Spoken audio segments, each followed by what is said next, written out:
The voicemail light blinked on my phone like a tiny beacon of karma. 3 missed calls from the number I'd blocked years ago, and now this message waiting to be heard. I let it sit there while I finished my morning coffee, watching the sunrise through the floor-to-ceiling windows of my custom-built home. The home they said I'd never have. My name is Trinity, and I learned early that some parents measure love in degrees of ability. Mine had 2 daughters, me and my perfectly able-bodied sister Livia. Guess which one got the college fund? I pressed play on the voicemail, my father's voice crackling through the speaker. Trinity, it's Dad. We need to talk. It's urgent. Your mother and I, we've hit some trouble. Livia's company. Well, we need your house, Trinity. You're the only one who can help. I laughed so hard my coffee nearly spilled. The irony was delicious, better than the organic Brazilian roast in my custom-height mug holder. Everything okay? Aaron called from his makeshift office in my guest room. He'd been crashed here all week while we finished a major consulting project. Remember when I told you karma would eventually come knocking? I wheeled over to his doorway. Well, it just left a voicemail. Aaron looked up from his laptop, eyebrows raised. The parents who said you'd never amount to anything need something from you. Do tell. Apparently, their golden child startup tanked.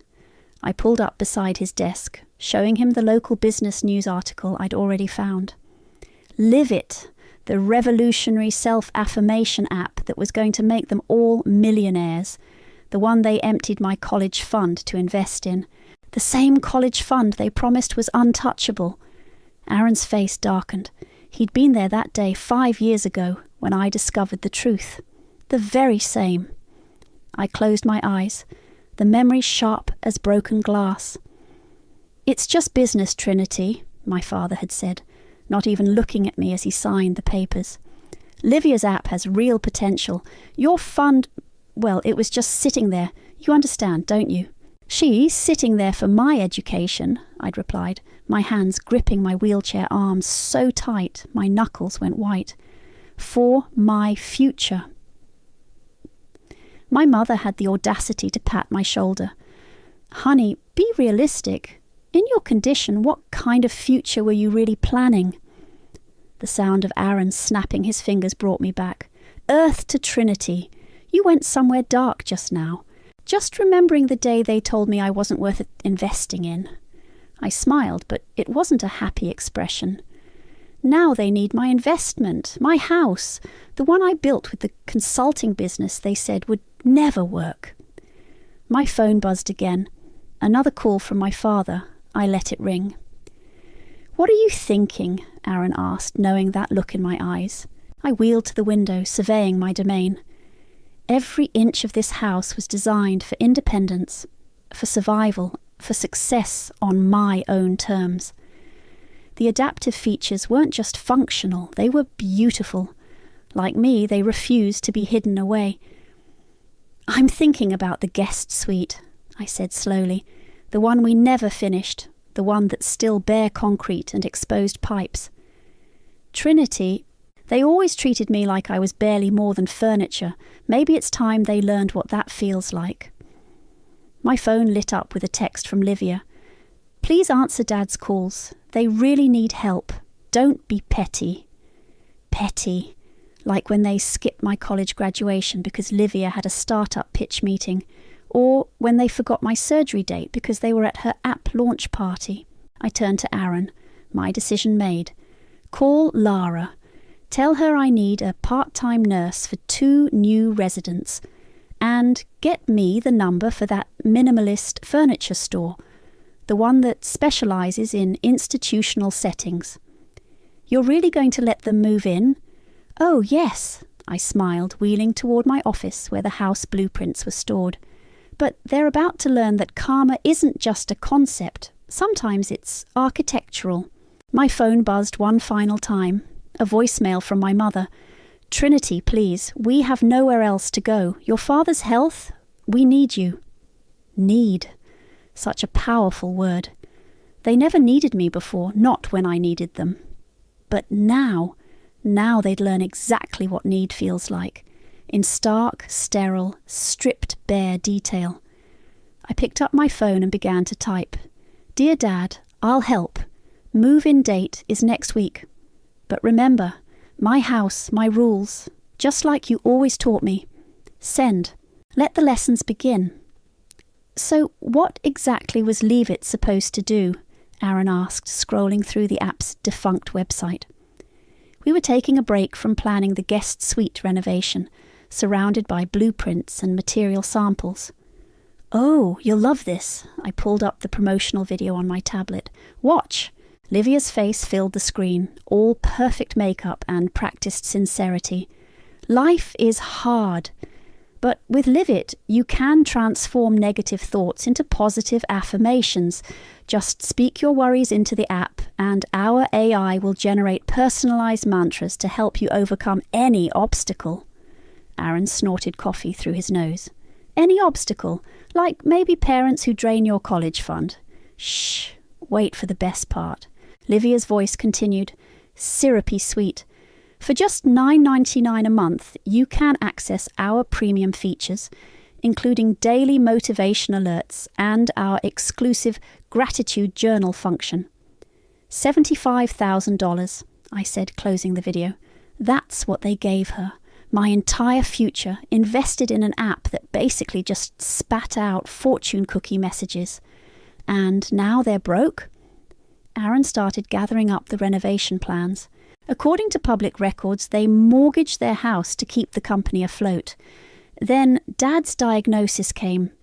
I wheeled over to my desk, pulling up the email I'd received from their family doctor, an old connection who still remembered me. "Early onset Parkinson's. Mum's recovering from spinal surgery. They can't afford their medical bills, let alone their mortgage. And Livia, living with some venture capitalist boyfriend. Apparently she's finding herself after the startup failure." I laughed, but it came out hollow. She always was good at finding others to take care of her. My phone buzzed. Another text from my sister. "They're selling the house, Trin. Please talk to them. They need somewhere safe." Safe. Like I felt safe when they left me alone in the hospital after my surgeries, when they missed my physical therapy appointments because Livia had dance recitals. "You know what kills me," I said, staring at the text. "They never once visited this house, never saw what I built. But now it's suddenly good enough for them?" Aaron leaned against my desk. "You don't have to do this." "Actually, I do." I pulled out the old photo I kept in my desk drawer, me at 18, sitting alone at my high school graduation. They need to understand what it feels like, to be an afterthought, to exist in spaces not designed for your comfort. The doorbell rang. It was Lara, the nurse I'd hired, clipboard in hand. "I reviewed their medical files," she said, settling into a chair. "Your father needs specific accommodations for his tremors. Your mother's mobility will be limited during recovery." "I know." I handed her the renovation plans. "That's why the bathroom will have basic safety rails. The beds will be hospital grade. Everything necessary for survival, nothing for comfort." Lara's eyebrows rose slightly as she reviewed the specs. "The room dimensions are minimal, like their love," I said flatly. My phone rang, Dad again. This time I answered. "Trinity?" His voice shook. "Thank God, we need to discuss arrangements. The suite will be ready next week," I cut in. "Nurse Lara will help with basic care. You'll have a bed, bathroom and microwave." "But that's all. That's all you need, isn't it? Just the basics. Anything more would be unrealistic, given your condition." The silence on the other end was deafening. Finally he spoke. "We're your parents, Trinity." "Are you? Funny, I remember you telling the country club you had one healthy child. I remember Mum saying a dog was worth more love than me because at least it could walk." My voice remained steady. "Parents are supposed to invest in their children's futures. You invested in an app." "That was business," he protested weakly. "No, Dad, that was a choice. And now you get to live with it. See you next week." I hung up before he could respond. Aaron and Lara were staring at me. "What?" I asked. "Nothing," Aaron said, but his eyes were proud. "Just wondering if we should frame that college fund withdrawal slip somewhere in their room." "Don't tempt me," I turned to Lara.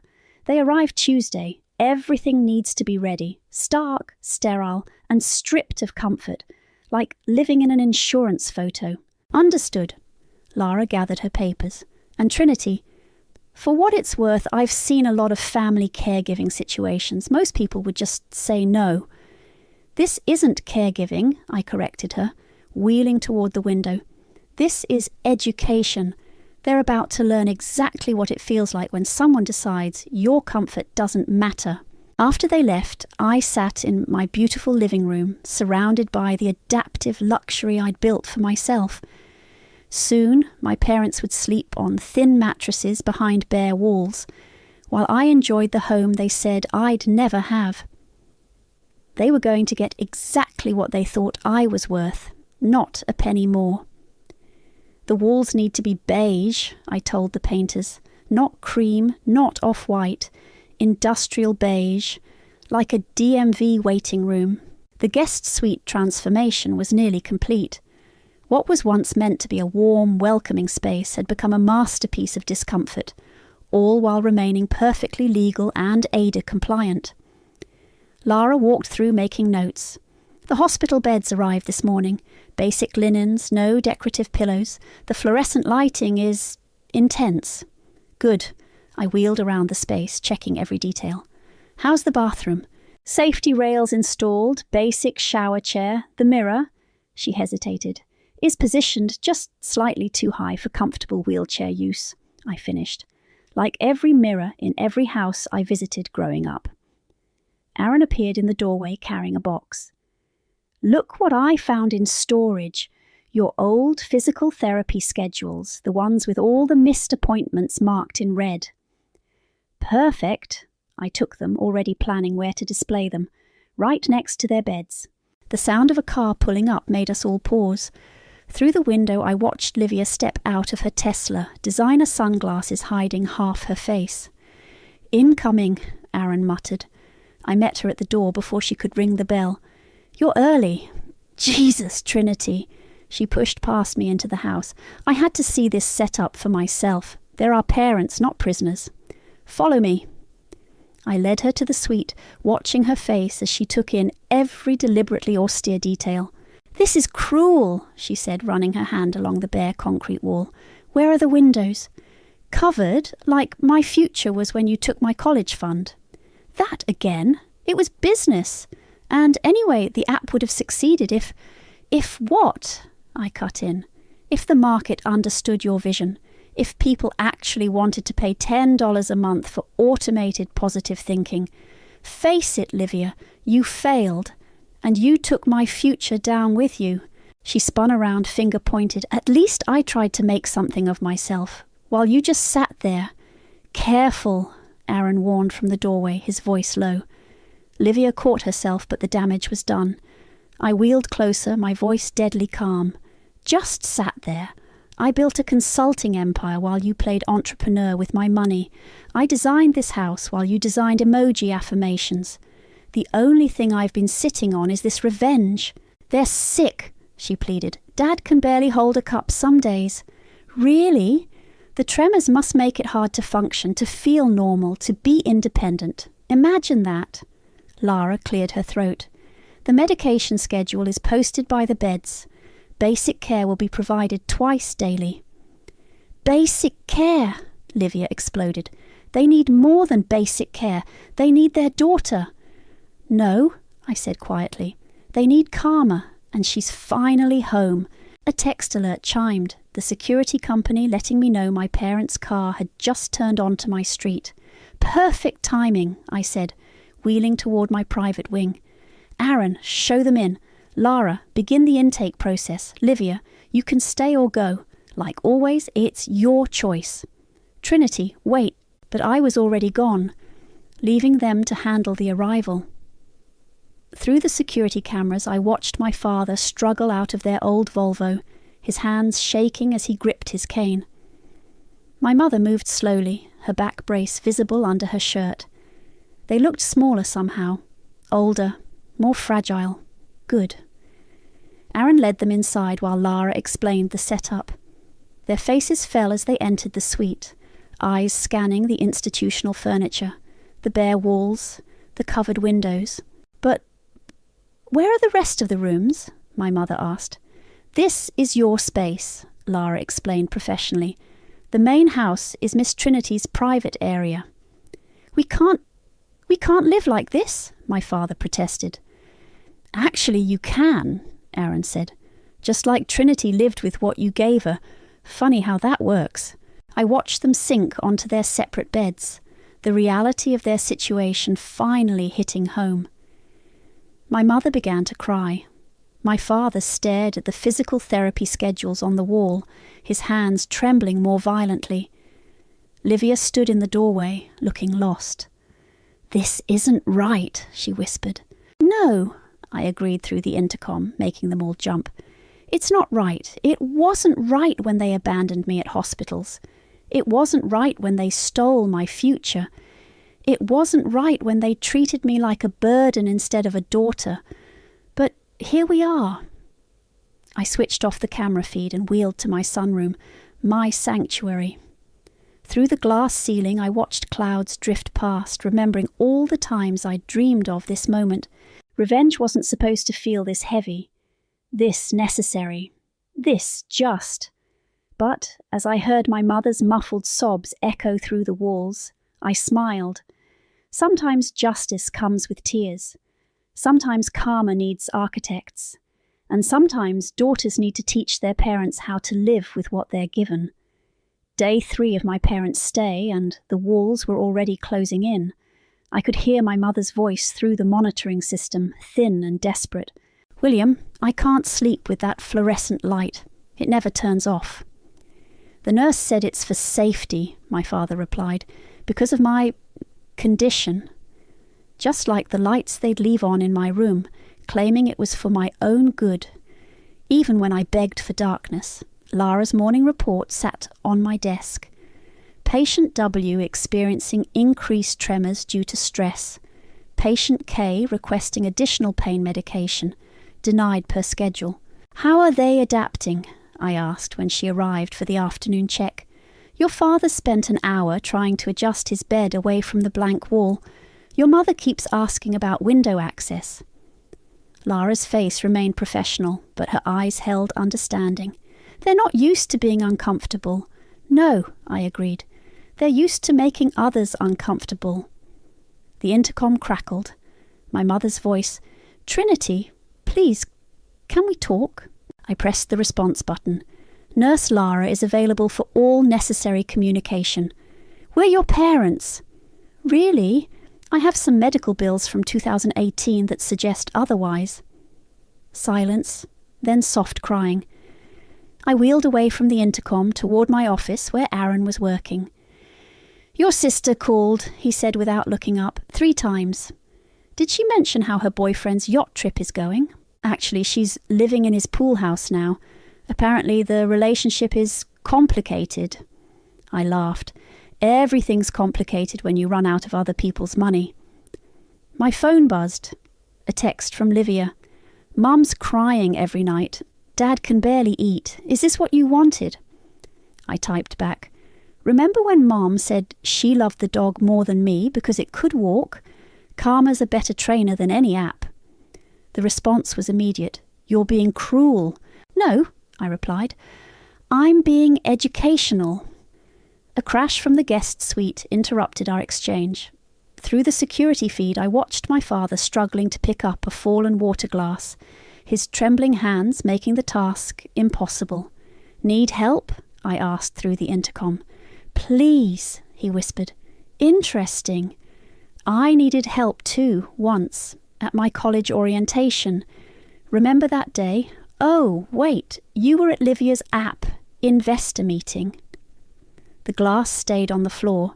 Later that evening, I heard my mother on the phone with her sister.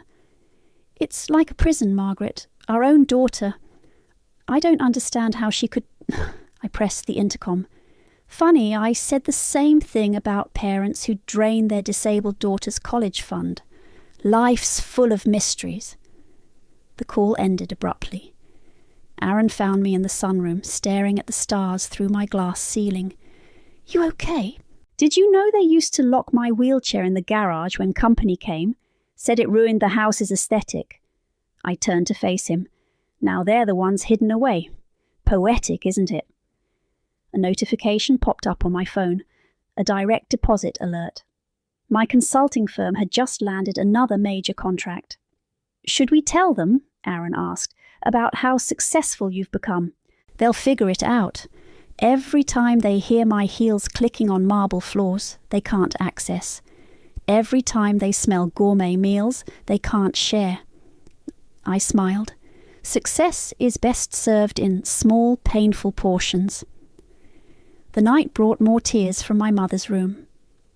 Through the cameras, I watched her pace their small space, touching the walls like they might give way if she pressed hard enough. My father sat on his bed, staring at the physical therapy schedules. "Catherine," he said suddenly, "do you remember this date, July 15th? "What about it?" "It was Trinity's spinal surgery. We were at Livia's product launch." "We sent flowers," my mother said weakly. I pressed the intercom. "Actually, you didn't, but the night nurse brought me a vending machine candy bar. It was more than you managed." The silence that followed was heavy enough to crack concrete. A new text from Livia lit up my phone. "They made mistakes. We all did. But this punishment—" I cut her off mid-message. "Isn't punishment. It's perspective. They're getting exactly what they gave. The bare minimum. The essential care. The technical fulfillment of obligation without the warmth of love. Sound familiar?" "You're better than this," she wrote back. "No," I replied. "I'm exactly what they made me. And now they get to live in the house that indifference built."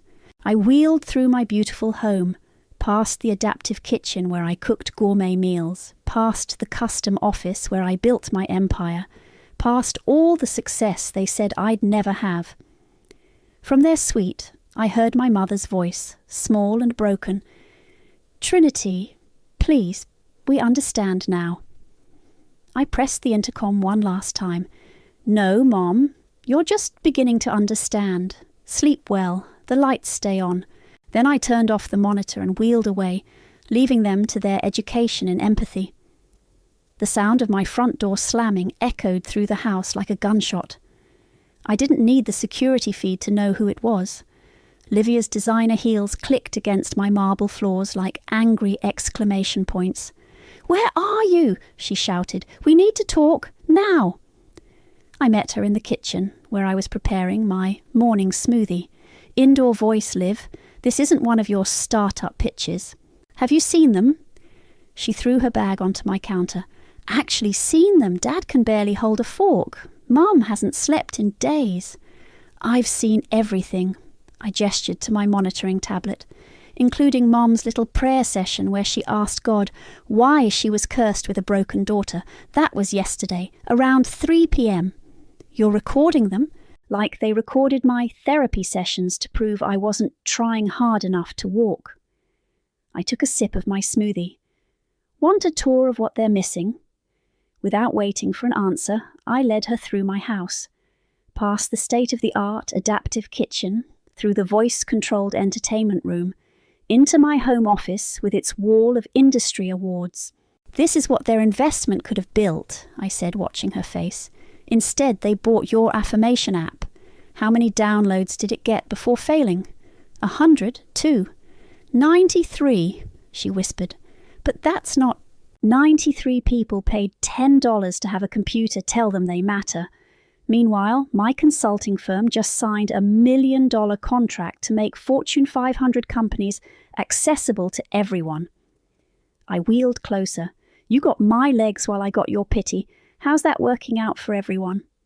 "You're better than this," she tried again. "This revenge is exactly what I earned, what I built, what I designed, down to the last uncomfortable detail." Aaron appeared in the doorway.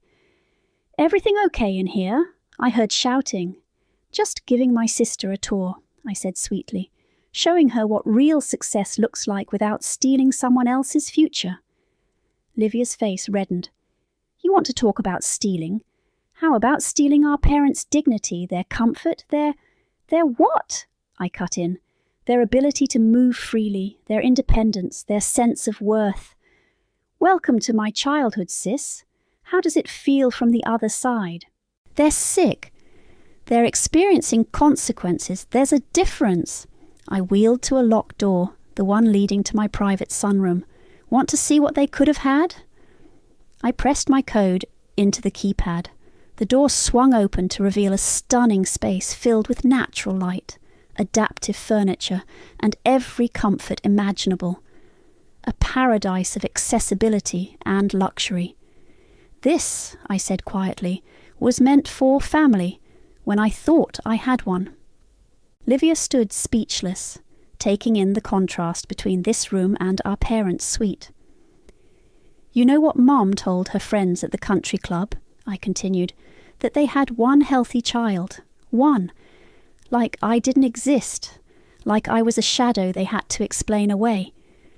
"I didn't know," she whispered. "Of course you didn't. You were too busy being perfect, being whole, being worth investing in." The intercom crackled. My father's voice. "Livia, is that you?" I pressed the response button. "Family meeting in progress, Dad. Nurse Lara will be there for your afternoon check soon." "Please," he began, but I cut the feed. "You're torturing them," Livia said. "No, I'm teaching them. Every bare wall, every sleepless night, every moment of discomfort, it's all carefully designed, like they designed my isolation." Aaron cleared his throat. "Trinity, maybe what?" I spun to face him. "Maybe I should forgive them, like they forgave my body for betraying their perfect family image, like they forgave me for needing help, for needing love, for needing anything." The silence stretched between us like a taut wire. Finally, Livia spoke. "They told people they had one healthy child. Among other things, want to hear about the dog comment, or maybe how they explained away my empty seat at your graduation dinner?" She sank into a chair, her perfect posture crumbling. "I never knew. I was so focused on my dreams, my future. My money," I added helpfully. "I'll pay you back," she said quickly. "Once I get back on my feet, keep it." I wheeled to the sunroom door. "Consider it the price of this education. Now, if you'll excuse me, I have a video call with actual paying clients." As I closed the door, I heard her last whispered words. "What have we done?" I smiled, remembering all the times I'd asked myself the same question. The difference was, I knew exactly what I was doing, and I wasn't done yet. "Your father had another episode last night," Lara reported, handing me her tablet. "The tremors were severe enough that he couldn't take his medication without assistance." I scrolled through the night's logs. "And my mother?" "Asked for sleeping pills again. When I refused, she spent 3 hours sitting in the hallway crying. Through the monitors, I watched them now. My father struggling to button his shirt. My mother staring at the blank wall like it might suddenly sprout windows. "You're a toxic daughter," my father had shouted yesterday, his frustration finally boiling over. "A vindictive, cruel..." I'd cut the intercom before he could finish. Cruel was watching your child struggle alone. Toxic was choosing another child's dreams over your first child's needs. Aaron walked in with coffee and a concerned expression. "The assisted living facility called. They have 2 rooms available next month." "Perfect timing," I said, taking the coffee. "This lesson's almost learned." A notification popped up on my phone. An email from my mother's sister. "What you're doing is inhuman. They're your parents." I typed back, "Funny how family obligations only matter when they need something from me." The morning passed in a blur of work calls and project reviews. My consulting firm was expanding, our client list growing. Success, it turned out, was the best revenge. Around noon, Lara's voice came through my office intercom. "Trinity, your mother's asking for you. She seems different." I switched to the security feed. My mother sat on her bed, holding an old photograph I hadn't noticed her bringing. Even through the grainy footage, I recognized it. My 10th birthday, the last one before they stopped celebrating them. "I need to visit someone," I told Aaron, grabbing my keys. The cemetery was quiet this time of day. I wheeled up to Rosalie's grave, laying a single rose against the stone. My old teacher, the only one who saw past my wheelchair to the mind behind it. "You were right," I said to the granite marker, "about building a life they couldn't touch, about making them wish they could. Success isn't just about proving them wrong," Rosalie had told me once. "It's about proving yourself right." When I returned home, Lara met me at the door. "Your mother's been asking for her medication early, says the pain is worse." "Stick to the schedule," I replied. "Pain needs time to teach its lessons." But something felt different. The air in the house was heavier, charged with an emotion I couldn't name. Late that night, unable to sleep, I wheeled silently through my dark house. As I passed their suite, I heard my mother's voice, thin and broken. "Do you remember her first wheelchair, William? The little pink one?"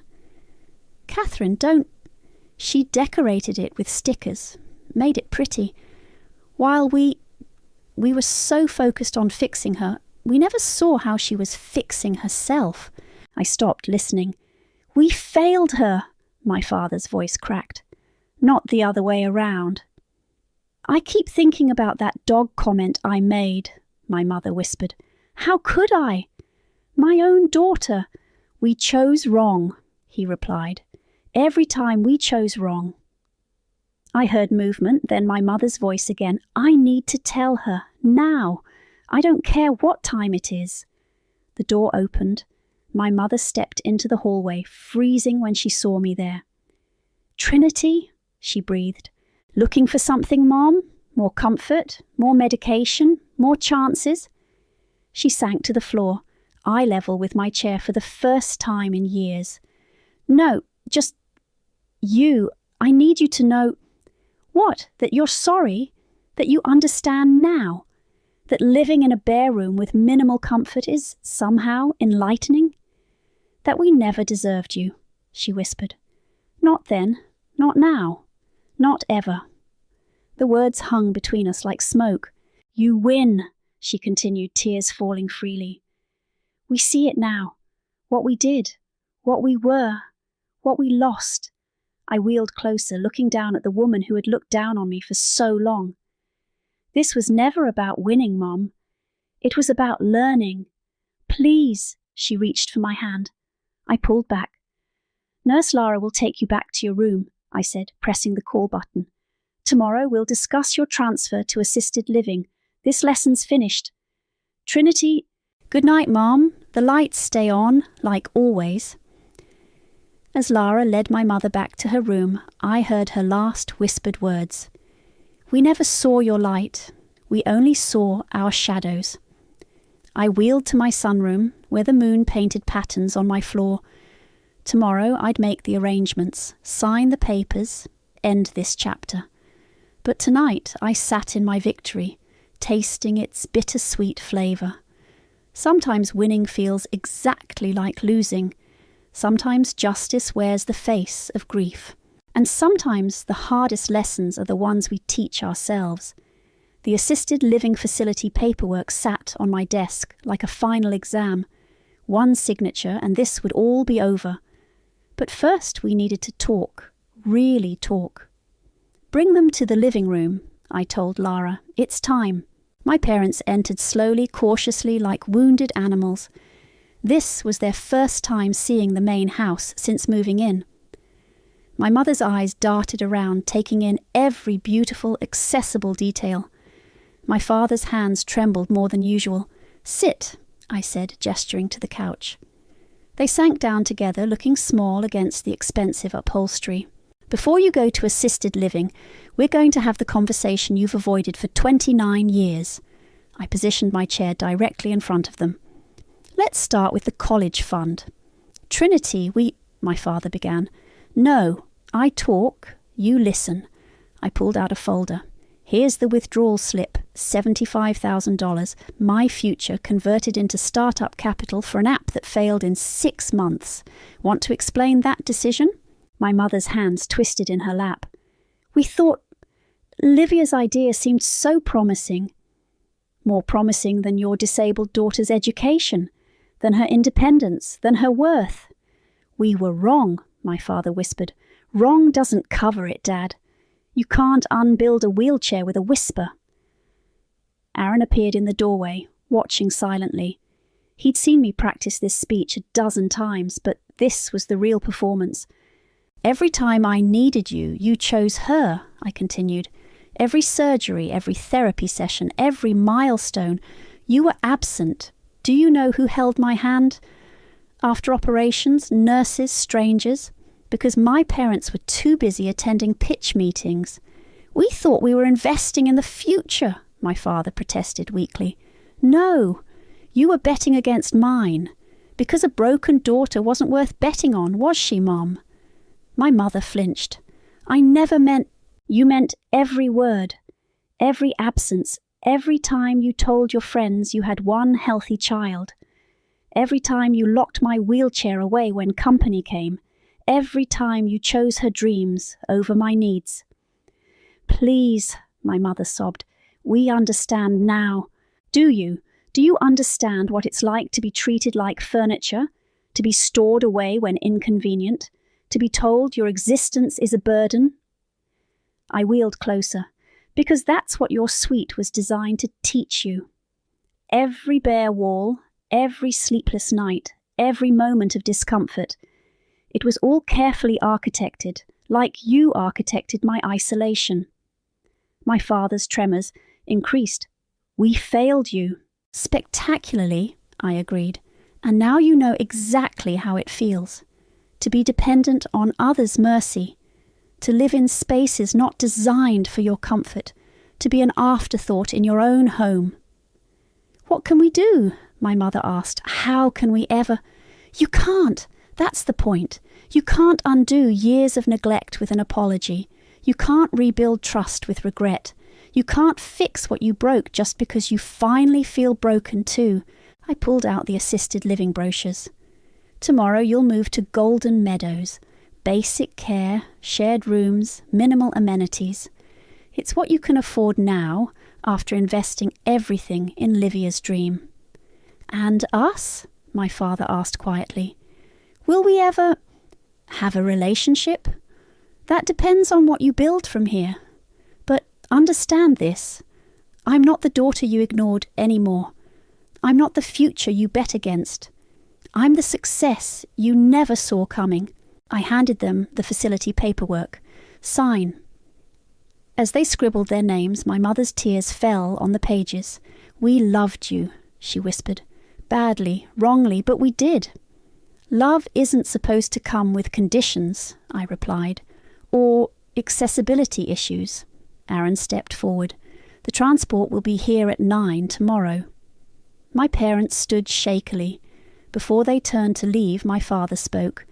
"Your house, it's beautiful. Everything we said you couldn't have." "I know," I cut him off. "That's why you're leaving it." Lara appeared to escort them back to their suite. At the doorway, my mother turned. "Trinity, thank you." "For what?"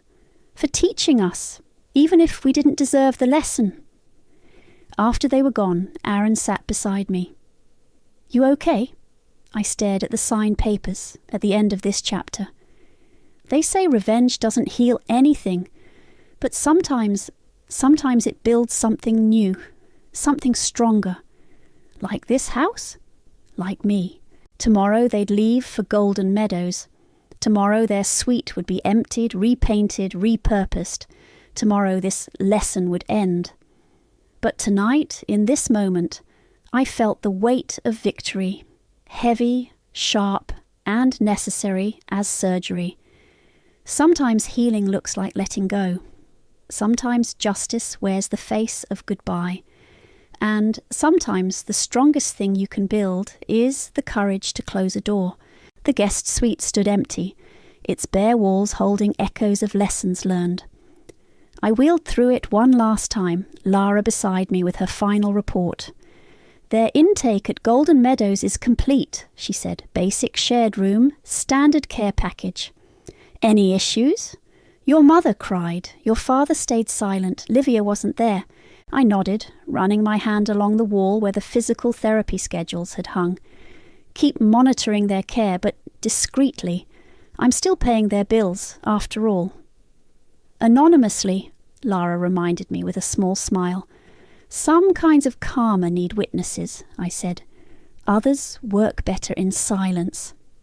My phone buzzed. An email from Livia. "I get it now. I really do. Not just about them, but about me too. About what I took from you. I'm starting therapy next week." I didn't reply. Instead, I opened my laptop and continued working on my book. Designed for Dignity, Architecture as Accountability. Aaron found me there, still typing. The contractors want to know what to do with this space. I looked around the room that had served its purpose so perfectly. Turn it into a training centre for companies learning about accessibility. Let's build something useful from all this concrete and karma. Speaking of building, he handed me an envelope. "This came while you were at the facility." Inside was a custom award, clearly commissioned by my team. The inscription read, "Builder of Justice for constructing paths others didn't think possible." "They understand," Aaron said quietly. "All of us who watched you build this, your business, your home, your reckoning. We understand." The intercom buzzed. The front desk announced my next client meeting, a major tech company finally realizing accessibility wasn't optional. "Ready to change more minds?" Aaron asked. "Always." I wheeled toward my office, passing the sunroom I'd once dreamed of sharing. "You know what Rosalie told me before she died? Build a life they can't touch, then make them wish they could." I thought it was about revenge. Wasn't it? No. I stopped at my desk, looking at the photos there, me at business summits, receiving awards, cutting ribbons at accessible building launches. It was about reconstruction, taking broken pieces and building something stronger. My phone lit up with a text from the Golden Meadows nurse. "Your father asked about wheelchair-accessible activities today. Your mother joined the family support group." "Small steps," I murmured. "On newly built paths," Aaron added. The client meeting went brilliantly. Another contract signed, another building that would welcome everyone. As I reviewed the papers, a notification popped up. Someone had finally responded to my mother's old country club post about having one healthy child. My reply was simple. She had 2 children.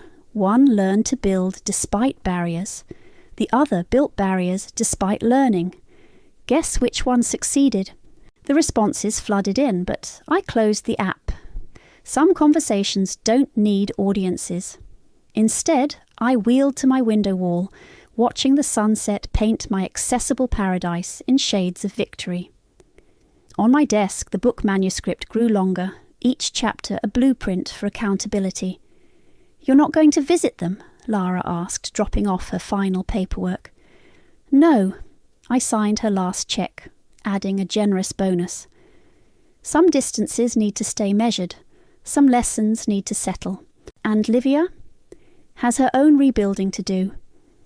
After Lara left, I sat in my sunroom, surrounded by the luxury of independence, the space my parents never got to enjoy, the home they said I'd never have. Aaron brought coffee, settling into his usual chair.